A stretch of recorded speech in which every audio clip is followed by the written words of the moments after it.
On this episode of ResiWeek, we talk renovations not getting canceled, Frank Stearns is retiring, and the skilled labor shortage. All this and more on this episode of ResiWeek. The network for the AV industry. What are you listening to? This is AV. This is AVNation. This is AVNation. This is ResiWeek, episode 355. I was slow. Support for AVNation is brought to you by Crestron. Welcome to this episode of ResiWeek. This is your weekly roundup for all the latest news and stories for the residential AV industry. I'm your host, Matt D. Scott for AVNation.tv.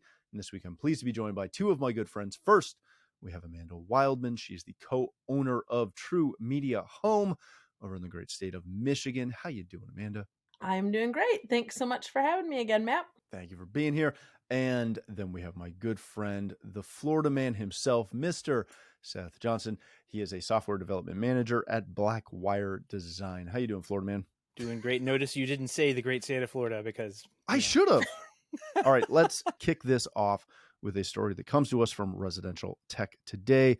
And the gentleman who was also supposed to be on the show today, but he's bathing in another Georgia wind, so he didn't want to show up.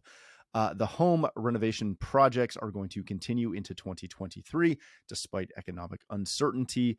A House Inc. survey, because it has two Z's or Z's, so you really got to stretch that sucker out. Renovation projects have been canceled by less than 1% of homeowners despite the economic uncertainty. They surveyed over 4,000 homeowners to come up with that. 37% of respondents completed a project in 2022, and nearly one quarter are planning to start a home improvement project in the next 12 months. All right. So we're going to take this with 2 grains of salt right off the bat. One, it's a house survey. So I trust that about as well as I trust a U.S. political poll, because they all got it wrong. So that aside, I have heard from multiple people that they are seeing no slowdown whatsoever in renovations. Amanda, let me start with you. Is this what you're seeing? Is this what you think is tracking? And is there a way, or how do we take advantage of the fact that renovation projects are still going on?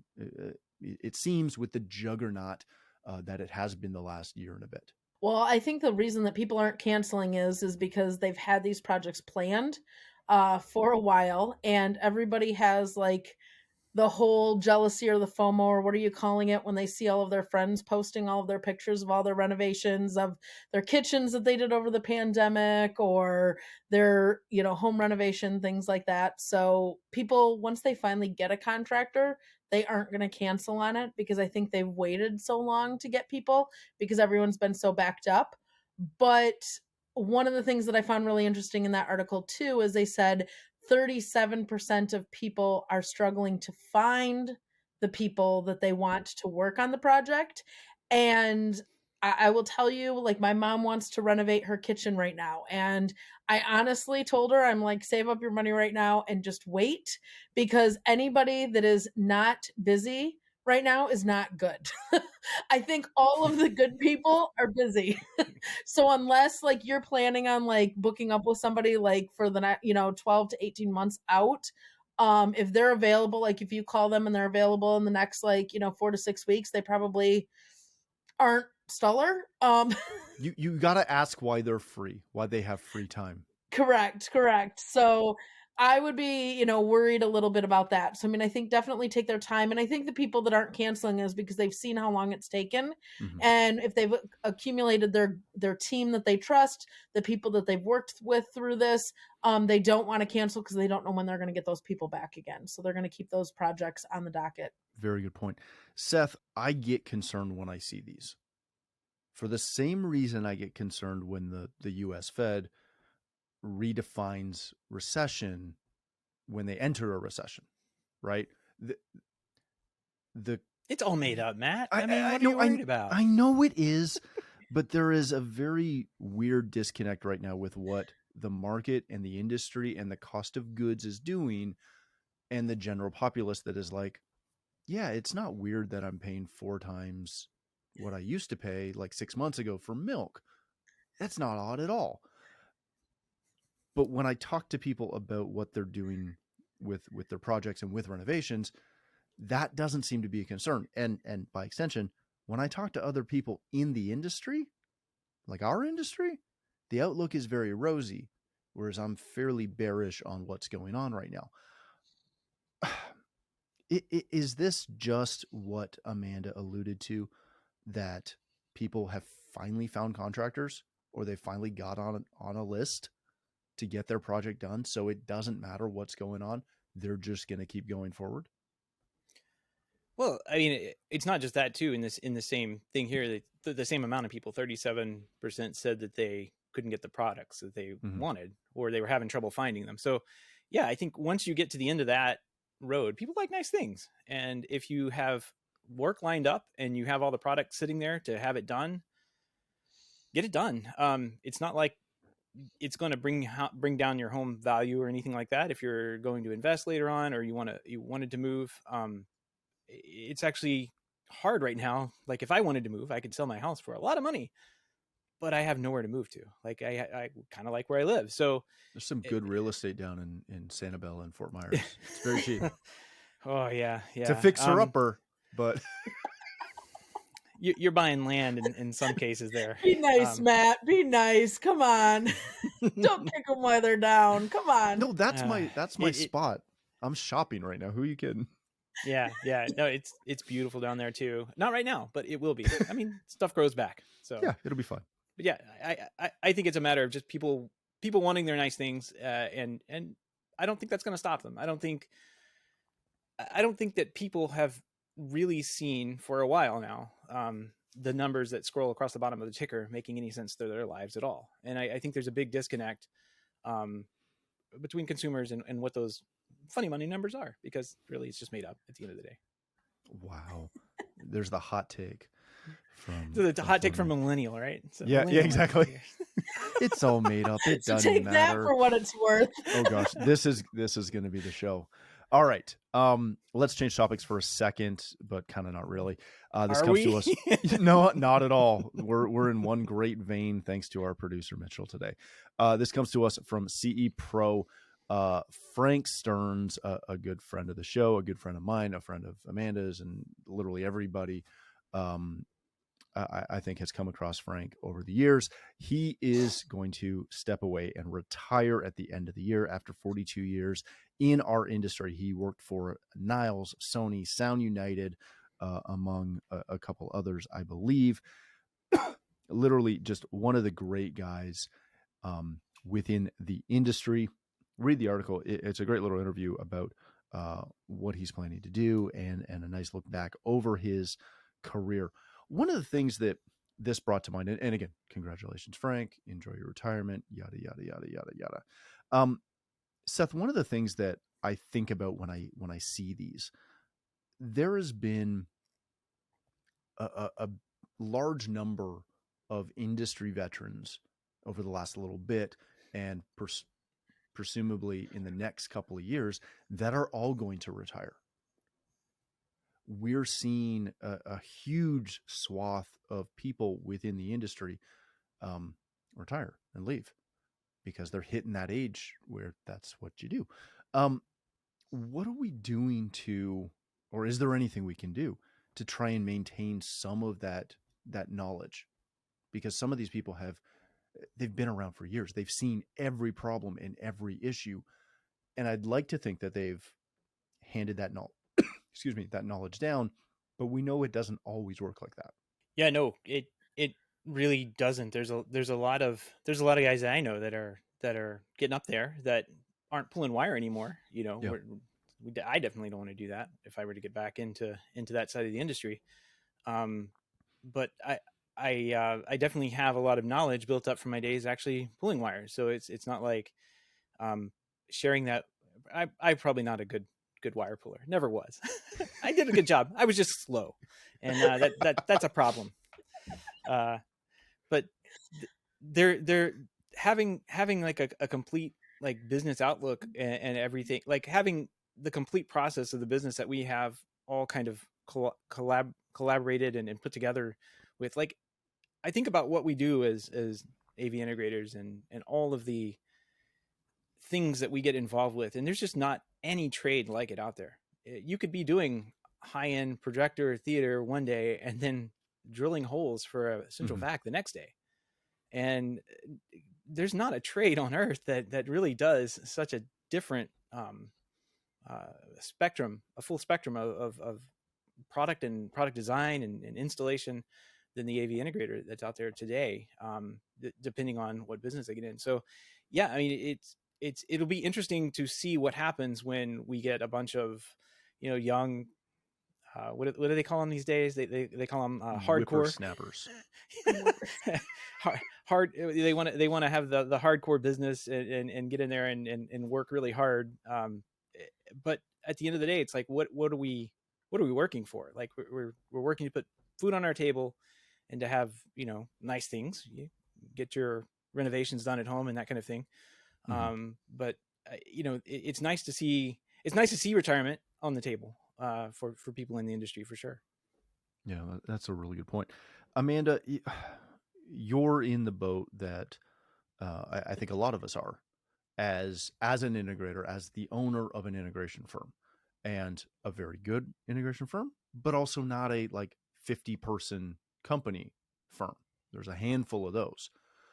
As a small business owner, and I don't use that term in any way, shape, or form as a derogatory term, but as an SMB owner, do you have a retirement plan? How do you go about developing one? This is something that, as an industry, we really need to pay attention to, because all the other trades that Seth alluded to, they don't have it either. And that's why you see guys hanging drywall at 75. Yeah, so I think it's been an interesting topic actually at my house, especially over the last couple of years, because yes, I'm a small business owner, but I also have kids that are older. And when we originally started our business, the thought process was, this is your dad and mom's business. This is what we chose to do. We didn't want it to be something that it had to be a passed down, in the family thing. We've sent our kids to kind of, pursue their interests and their things. Interestingly enough, though, this last year, our daughter actually got involved in the business, and now she's actually working full time. So CEDIA Expo was her very first expo being at, but it's a very interesting difference in the fact that, one, she only wants to kind of work on what she wants to work on, right? Which has been an interesting, go figure, what area. But she also has a very different outlook at it, because she has a different level of security, because even though it's mom and dad's business or whatever, she looks at it as it is a job. She gets a paycheck, and if something were to happen, she just move on to a different job. She take that skill set someplace else. Where mom and dad, this is, okay, what is our game plan? Are we going to eventually transfer this business over to our kids? Do we sell it off to our kids? Do we sell it to somebody else? What does that look like for us, and how are we planning for that? And that is definitely something big on our minds right now. And so we're really looking at the processes of our business. We're going through a big kind of pain point or growth right now, because it's not valuable if there aren't processes in place, right? If your business can't run without you, if you have to be there to run it, it's not saleable, right, to somebody else. So you got to think about that. I would say for this whole article about Frank, I want to say kudos to him for the fact that he can do it. I love the fact that at the end he says it's not goodbye, but perhaps see you later, because I think there's something really weird about this industry where we also very, very much have a tendency to give back and a compassion for giving back. So I don't think it's going to be the last that we hear from him, whether that's in some sort of a volunteer capacity or a mentoring capacity or a teaching capacity or something. I have no idea what that would be. But when I read that article, one, it made me kind of think fast track. What am I doing with my business? Am I going to be able to afford that retirement? Or do I just work until all of a sudden, that's it and I'm done? I don't want to have that. So I've got to think about that process. And the second thing it really made me think about is, I know this is going to sound so corny and you're going to mock me forever for this, Matt. Me? But yes, you. But we as an industry are an industry that is still, I think, fairly young in the fact that we have a lot of our quote unquote forefathers, right, of the industry still alive and still here. And so my biggest thing is what are we going to do to get their stories, to honor their message, to honor what it is that they do, and take that knowledge going forward? Because like, I mean, like if I was an electrician, you know, and I had the opportunity to hang out with Edison or Tesla or, you know, whatever, like I would soak up every second of that. So I really hope that like this new generation that's coming in is taking the opportunities to really soak up the knowledge of these people that have been around so long. And I really hope that we figure out a way to honor these people's like their message, their knowledge, and be able to continue on and encapsulate that. Because our industry, we're lucky in the fact that we're young enough that we still have those people around. Yeah, that's a very valid point, because we've all been in this for a while, so we don't think about it in those terms. But really, for the most part, it's only been around for like 40, 50 years. 50 years, maybe 55, give or take. I mean, you can still find the people around that invented, right, all of the different things, right? It's not so far-fetched. It's not like we're talking about, you know, like Ford and, you know, the first assembly line, right? All those people are gone. Spira invented the dimmer in like 51, right? Yeah. Like it's not that long ago that we started. Just before we move on to this, I do want to comment for a second. I read an article, and I'm trying to find it right now and I can't. The construction industry is supposed to lose something like 30% of their workforce in the next 5 years from retirement. Yeah. And I know and again, don't quote me on that stat, but it was like a third of the workforce, something like that, is planning to retire in the next, or just stop working. And you can figure out how that will work in your head. I'm not going that dark. It's not an issue that just affects us. It is just an industry issue. But one of the things that I find very cognizant was there was a period where I had a conversation with my wife after doing a home show, and I hate home shows. I detest home shows. I can't express how much I detest home shows. I love them. I know you do, and I absolutely detest them. But I bring that up because we had this conversation after the last one that we did as a company, and we were across the aisle from a contractor that I know we've done some work for. We don't work for anymore, but we're friendly with them. And he was in his mid-60s, having a hard time walking around, still slinging the home show game, because that's the only way he got business. Yeah. And I looked at that and I turned to Fiona, and honestly, this was probably 10 years ago. And I said, we are never doing this to that point. I don't want to be to the age where I can't walk around and I'm still trying to pull wire. Yeah. And I think that's a side of our industry that might help in the future, is that we're a younger generation who isn't looking at that and saying, like, I'm perfectly happy to work till I'm 65, 75, 85. I don't really care, but I don't want to be pulling wire or slinging home shows at that age. Now, if I can show up in glad hand for a minute, sure. But I do think that this is my soapbox moment, or one of them from today, of take some time and think about that, figure it out, get an investment plan, get something in the fake markets that Seth was alluding to. Maybe not FTX. I wouldn't do that one. I think that probably not a good investment at this point. Probably not a great investment. But figure out a game plan too. I mean, a couple of years ago, I mean, from our background in satellite, we had one of our guys that contracted for us. He had a massive heart attack, and he was the breadwinner of the family. And his wife had they had no game plan. Like, he was in the hospital and he was recovering and, you know, everything like that. And they were just a contractor for us. But the jobs that came in, we said, look, turn over, like, we happen to have a good relationship with them. We had them turn over their phone number to us. I sold the sales. My husband went out, we installed it. We just made sure that they got paid for it. Right. And it was just one of those things. Cause like, that community is small. We're a small community. We take care of each other. I mean, he wouldn't have lasted that, 8 weeks or whatever. And he ended up, getting back out and found another job that he could do better, not have to do that. But you have to have those things in place, particularly if you're a small business and if you're a family owned business and your family relies on it. I mean, I have to have a game plan, and Ponch and I have talked about that. What happens if something happens to him? How does the business go on? Like, does it still go on with me owning it and having the employees? Does it still go on for him if I'm gone? Because like we both are very, very active, in the business. So you have to sit down and have those hard conversations. They aren't fun always, but yeah, have the game plan. Don't leave your family and your employees in the lurch hanging, I really want to get to this one, so we're going to do it anyways. So we might be a little bit longer today. This comes to us from CE Pro and a good friend of the show, Arlen Swagger. Skilled labor shortage. See, everything runs together.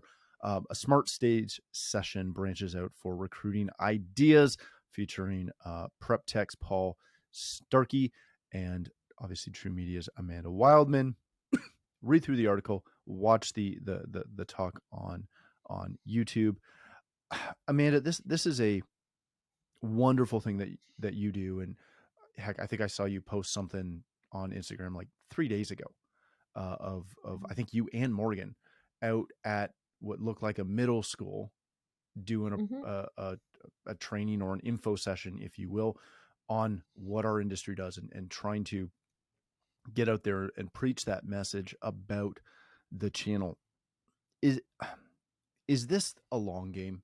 Like, I know this is a long game, but how do we get more people in the community to understand that this is a long game, and if you don't get involved, your industry is going to die? It's all about it not being a daunting task, right? It's all about, one of the things that I mentioned in that panel is it's about planting the seeds. You're not going to all of a sudden have a whole funnel to an area school where you're getting employees that pop out and are like, yes, I want to be an integrator, and yes, here's my application, fresh out of high school. You have to plant those seeds. And so, for example, one of the things that I spoke about on that panel is a lot of in the United States, I don't know if it's in Canada as well, but March is National Reading Month in the United States. And so the area schools, I know just from being a mom, they're always looking to have guest readers into the classroom. And there's this really, really great book that was written by a professional women in building group called The House That She Built out of Utah. And it talks about all women in different skilled trades. So it talks about the builder, the framer, the electrician. Unfortunately, it doesn't have an integrator. So I told him the next, version has to have an edit. But it's this really, really great storybook. So I personally set a goal for the month of March that every week I wanted to go to visit at least one school and go read that book to a classroom. And so I just put it out there on my Facebook and I said, hey, are there any classes looking for someone to pop in as a guest reader? And my inbox was inundated. And I actually got another woman from my local professional women in building PWB chapter. And she actually did a couple of them with me. And we figure we probably spoke to over 300 elementary school students. And we went in there, we read the book. I mean, literally it was a half an hour of my time reading the book. I bring in my tool bag. I bring in some of, my hard hat and high vis vest and, let the little kids try that on and I let them try to pick up my tool bag, which is of course weighs more than some of those elementary kids. But, for them to see the tools and to see what I do and, understand that women can do it and that it is a viable career and a viable job. Now, though that's the long game, right? Because some of those classrooms were preschool and kindergartners. I mean, they aren't going to graduate for, years and years, decade, right? At least. But it's planting those little seeds because they go home and, they talk about it with their family members. They talk about it with their older siblings. The schools posted it. They, shared it out there on their social media. They shared it out to their career things. I was actually contacted from some of the trade schools, like the high schools after that and said, hey, if you're willing to go, to elementary schools, would you consider coming and visiting ours? And I got involved with in my state, we have what's called the Michigan Works program. And that's what my daughter was just at. I couldn't attend this past time, but she visited a trade school, high school, and it was 90 high school students. They had 3 tradespeople that came in, told about their job, told about what they did, how to get to, where they go. And each of them set up a table, and she demonstrated about measuring for shades, right? So they were dealing with, the laser tape measure and picking out fabrics. So she brought the fabric books. And, when you talk to 90 students and it took an hour of your time, it's not just that 90 students. It's the fact that school shared that social media post. Michigan Works shared that. My community sees that I'm involved. A couple of the associations that I'm part of reshared, showing me being out there in the community. And so it's just those little seeds that kind of keep getting planted. And shortly thereafter, my local community college sent me a message, said, hey, I saw this. I want to update your job profile in our electrical program because we have some students coming through. And within 5 days, I had an application fully filled out. I'm interviewing the guy next week to maybe be able to come on my staff, because I could hire a few more people right now.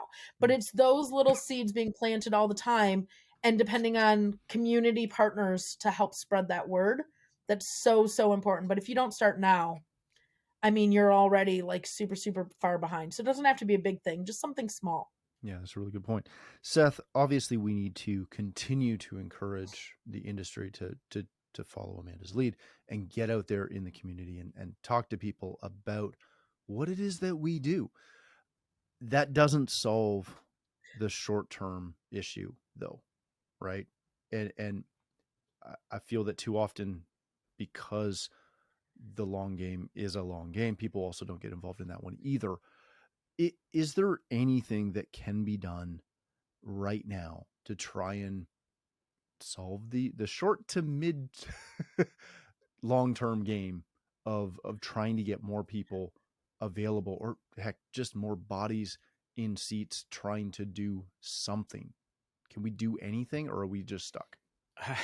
This is such a complex problem. I gotta say that is awesome, by the way, just going and reading, doing something as simple as reading to elementary school students. That's amazing. It's a great idea. I would have never thought of that. So good, kudos. I think it's just such a large, multifaceted problem. The first thing I think of is well, wages, right? You could just pay somebody more, but then we still have a problem of having that person show up, right? A skilled person in our trade has to know quite a bit. And if they're just one domain and that's all they can really handle, security, it's kind of hard to train them on how to install high-end theater stuff, right? Like furnishings and that kind of thing. So it's tough. We've got a lot of training to do. I'm hoping to see what CEDIA is going to be coming out with and pushing forward on the education side in the future, because that seemed to be where they've been trying to head for a while now. And I'd really like to see some more come out of that group in the future here, just to be able to give this industry a good example of, this is what we do, this is how you get there, here's the roadmap, and just kind of plot it out, just the A, B, and C. And by the time you get to D or E, F or whatever, you're an expert in all of these fields. Yeah, I love it. All right, let's wrap it up there. Thank you both so much for joining us. Seth, if people want to connect with you, learn more about BlackWire Design, where can they do that? You can head over to blackwiredesigns.com. We've got a bunch of stuff on there between hardware and software for sale. Yeah. Awesome. Thank you, sir. Amanda, if people want to connect with you, learn more about TruMedia Home, where can they do that? The website, TruMediaHome.com, or of course any socials at TruMedia Home, including TikTok. She's on that one. Including TikTok. Matt loves that. Yeah, we do. All right. Thanks again for joining us. If you'd like to connect with me, you can still find me on Twitter at Matt D. Scott and most other social platforms except for TikTok. But more importantly, please visit AVNation.tv, where you'll find this show as well as a wide variety of other shows with all the verticals that we cover. When you visit the website, please take a moment to check out our supporters. We are extremely thankful for their support and ask that you check them out as well. Thanks again for watching. That's all the time we have for this episode of ResiWeek.